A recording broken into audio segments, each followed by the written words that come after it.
package.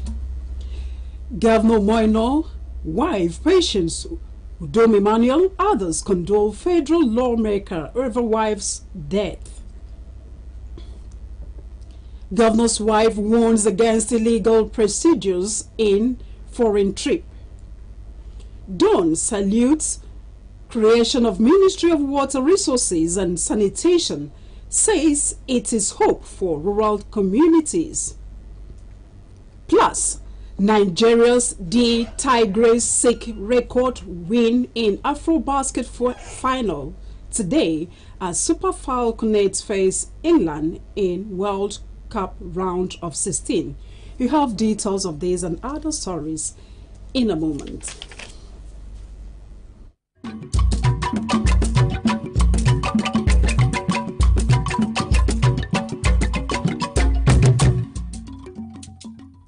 Good afternoon. Good to have you join us on our news. My name is Juliet Richard.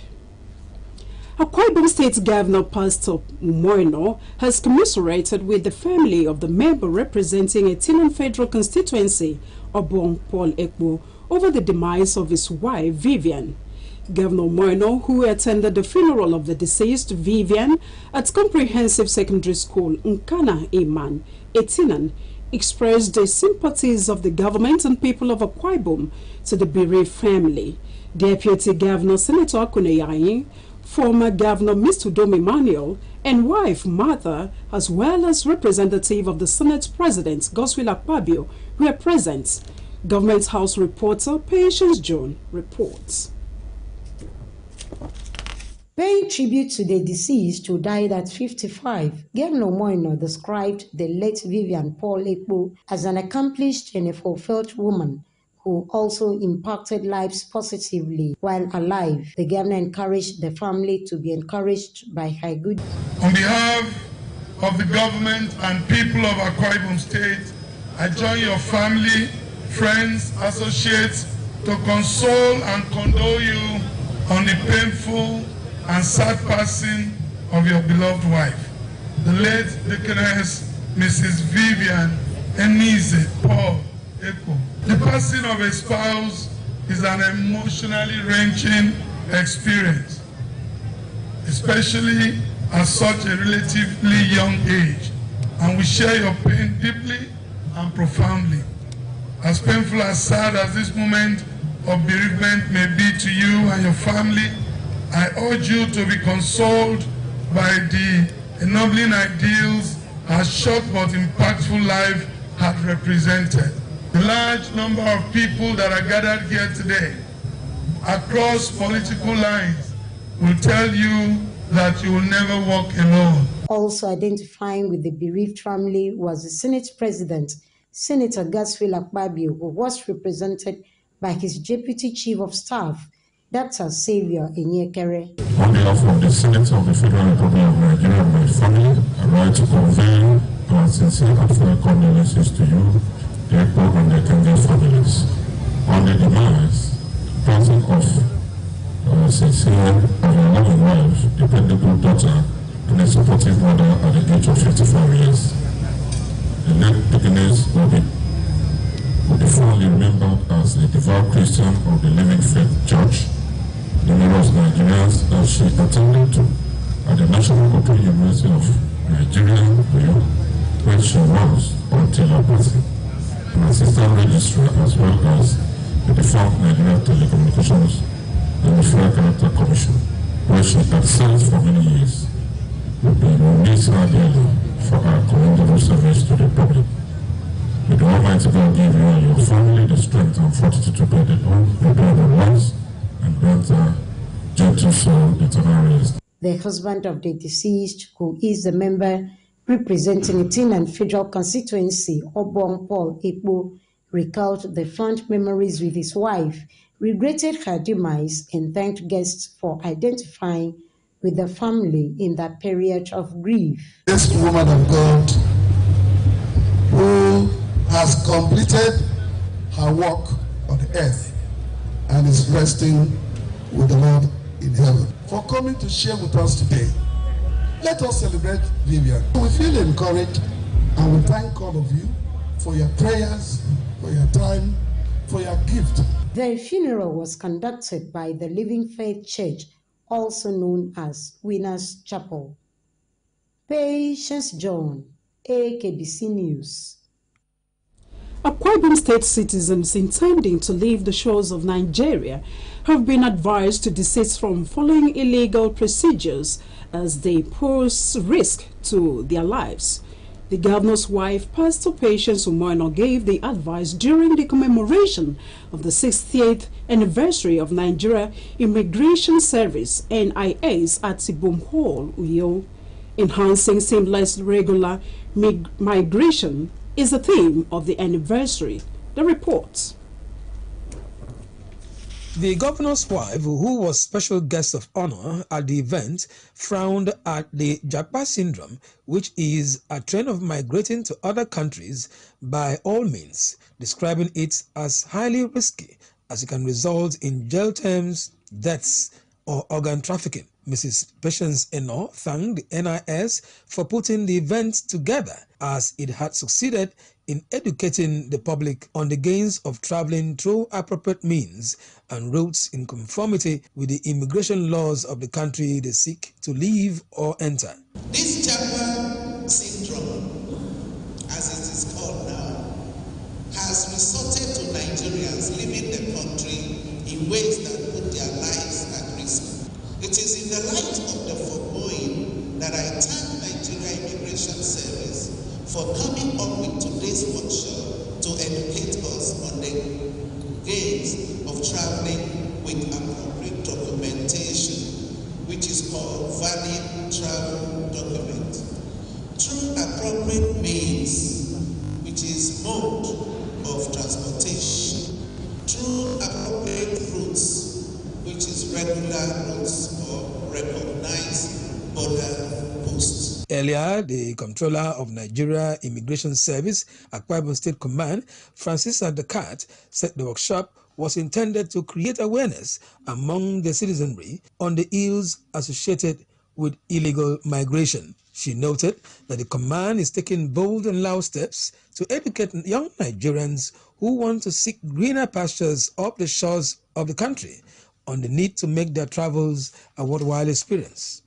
It is in view of the above that the service is taking a very bold announcement to educate and emphasize Nigerians on the need to make their travels worthwhile by ensuring that they make use of regular routes as specified by the respective immigration laws.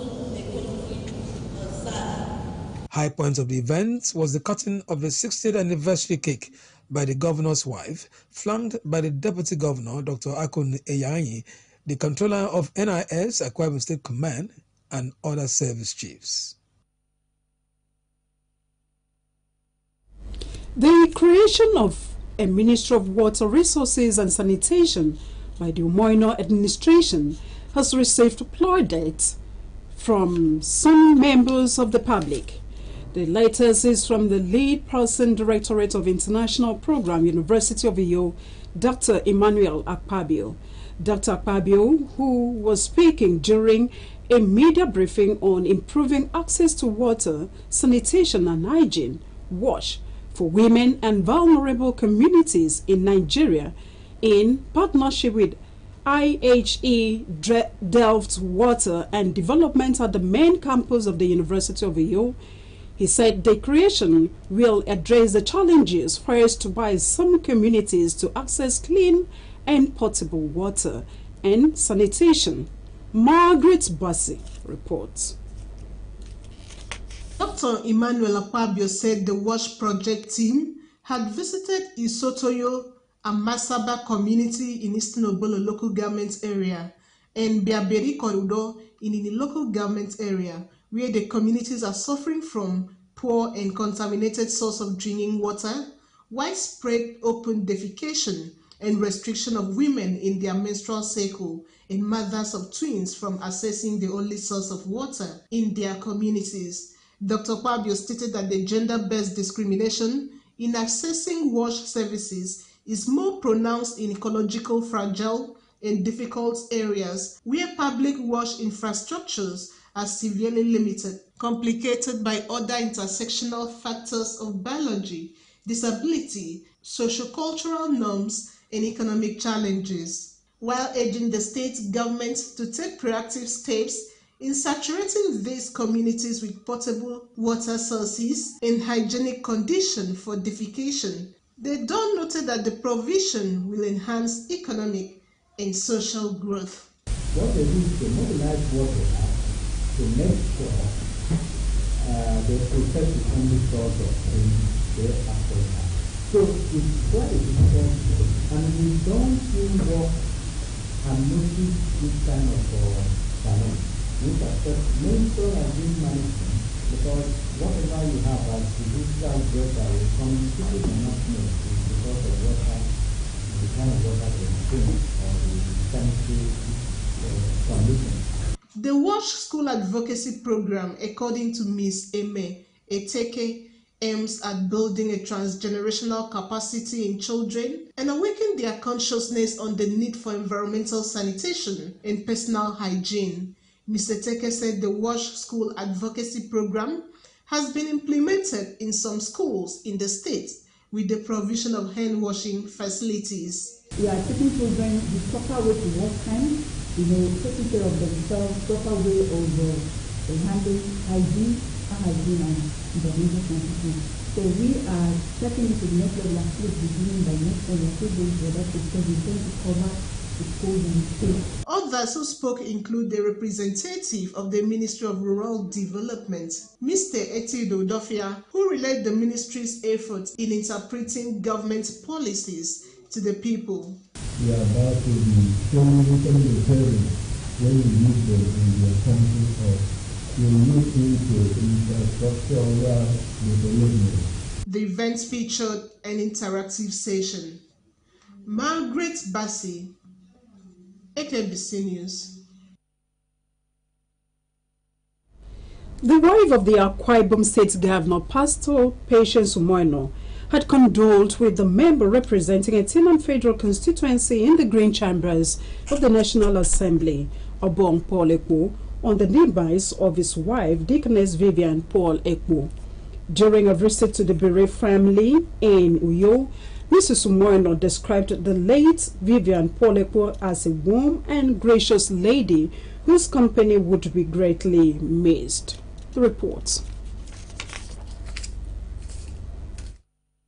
The governor's wife expressed certainty that the deceased, having been a Christian, was with her Creator in eternity, and that God would watch over those she had left behind. Pastor Eno prayed God to strengthen the deceased husband, children, and entire family. This journey here would have been better if we came to see it's her birthday or her husband's birthday or whatever celebration or anniversary.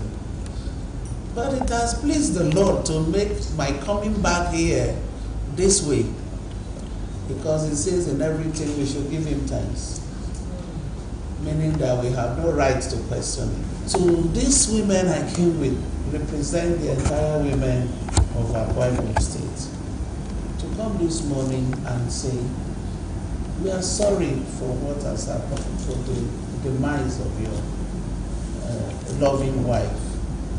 I know wherever she is now, and I believe in the bosom of her Creator, that she's thinking of you, mindful of her children. The husband of the deceased, Obong Paul Ekpo, thanked Pastor Patience Umoino for identifying with the family, explaining he was comforted in knowing that his wife was a devout Christian and had gone ahead to join the saints in heaven. The federal lawmaker recounted the role of his wife in his success, attributing his political success to her prayers and encouragement.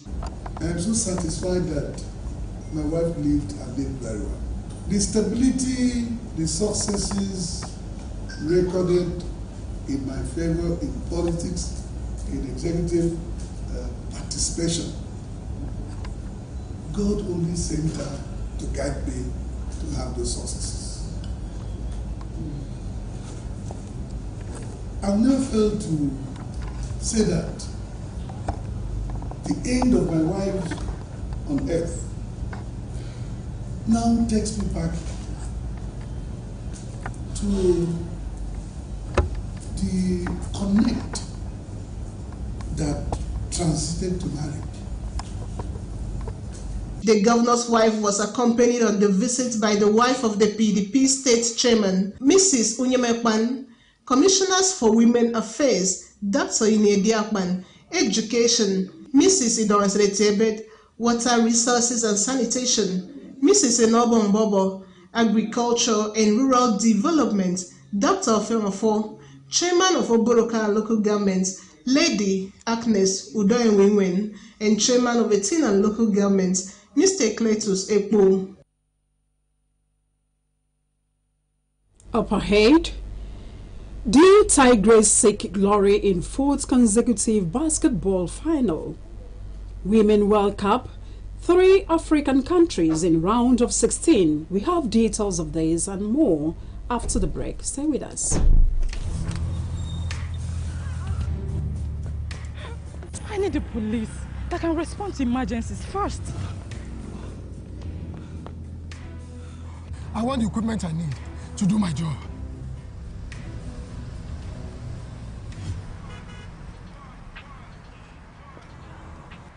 I want a police that won't harass or arrest me for no just reason. I want to be valued for my work, not feared by honest people. I want a police that won't ask me anything for the boys. I want a decent salary that is paid on time. If it happen with good laws, proper funding, training, and cooperation. If it happen. If it happen. If it happen.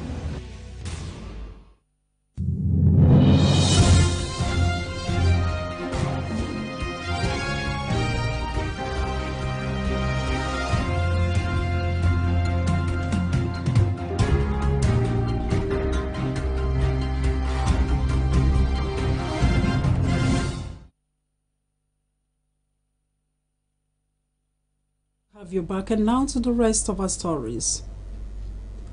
President Bola Tinubu has called on the people of Kogi State, Kogi West Senatorial District to maintain peace and unity ahead of the forthcoming gubernatorial elections in the state. Speaking at a meeting with leaders of Okun Development Association led by Professor Michael Okukbuti at the presidential villa on Thursday, the president assured them of his commitment to concerns regarding marginalization and the need for representation in governance of their state. The president, who told the delegation that democracy is about horse trading, numbers, conflict, and conflict resolution, promised to ensure equal rights as enshrined in the Constitution. The group had requested the enforcement of the use of biometric voter authentication system (BVAs) in the upcoming election in Kogi State. Ukraine's security and navy attacked a Russian naval base earlier yesterday. Social media videos show a Russian warship being towed after Moscow claimed it had foiled a Ukrainian sea drone attack on the Black Sea base. According to leaders of Poland and Lithuania, Wagner mercenaries who have moved to Belarus may try to destabilize NATO's eastern flank. The Ukrainian military claims it has inflicted significant losses on Russian forces along the eastern front, preventing any advances. However, in the US, most Americans oppose Congress authorizing additional funding to support Ukraine in its war with Russia, according to new CNN poll, as they split over whether the US had already done enough to assist Kyiv. Senegalese national women basket team are confronting Nigeria's D Tigers in the final of the ongoing AfroBasket Women's Championship. The Senegalese defeated Mali to meet the African champions, Nigeria, who crushed host country Rwanda 79-48 to defend the trophy today. The Nigerian girls have been dominant since 2015 and have recorded an unbeaten run of 23 games, having lost to Cameroon in 2015 semi-final match of this championship. Head coach Reina Wakama commended the players for reaching another final despite being assembled together in less than 2 weeks. The D Tigers won 69-35 against Congo, 83-65 against Egypt, 59-52 against Mozambique, and 79-48 against host Rwanda. The round of 16 in the ongoing Women World Cup commences today with Switzerland taking on Spain and Japan taking on Norway. It will be the second time Japan and Norway are clashing in the World Cup, Norway having won 4-0 at the group stage in 1999. And Sunday, Netherlands will face South Africa, with Netherlands winning 3 outings against the Bayana before. However, the South Africans seem to be a different and improved side in this World Cup and may pose a threat to the Europeans. The match is at 3 o'clock in the afternoon. On that Sunday too, Sweden and the United States will clash at 10 o'clock, while former colonial masters England will face a power-packed Nigeria on Monday at 8:30. While both of them have the same statistics in their last 5 games, Nigerians fans are hoping that their girls will be level-headed and clinical in the Monday encounter. Also that Monday, co-host Australia will take on Denmark, while Colombia-Jamaica clash is on Tuesday with France-Morocco later the same day. And that's our package this afternoon. But before we go, a quick look at the major stories. Governor Moino was among dignitaries who commiserated with Obong Polekbo, member representing Etinan Federal Constituency, as he laid his wife to rest in Nkana, Etinan. Pastor Moino described her death as a loss to her family and the state. Worried by repeated cases of organ trafficking, death and kidnapping of would-be travelers, the wife of the governor, Pastor Patience Eno, has warned against using illegal procedures to exit Nigeria to foreign lands. She was speaking during the 60th anniversary of Nigeria Immigration Service, marked by the state's command in Akwa Ibom. For 4 times consecutively, the Tigers of Nigeria are playing in the finals of the Afro Basketball Championship. And as the round of 16 commences today in the Women World Cup, Nigeria Super Falcons will face England on Monday to move into the quarterfinal place if they win. That's all we have for you this afternoon. We appreciate your company. I am Juliet Richard.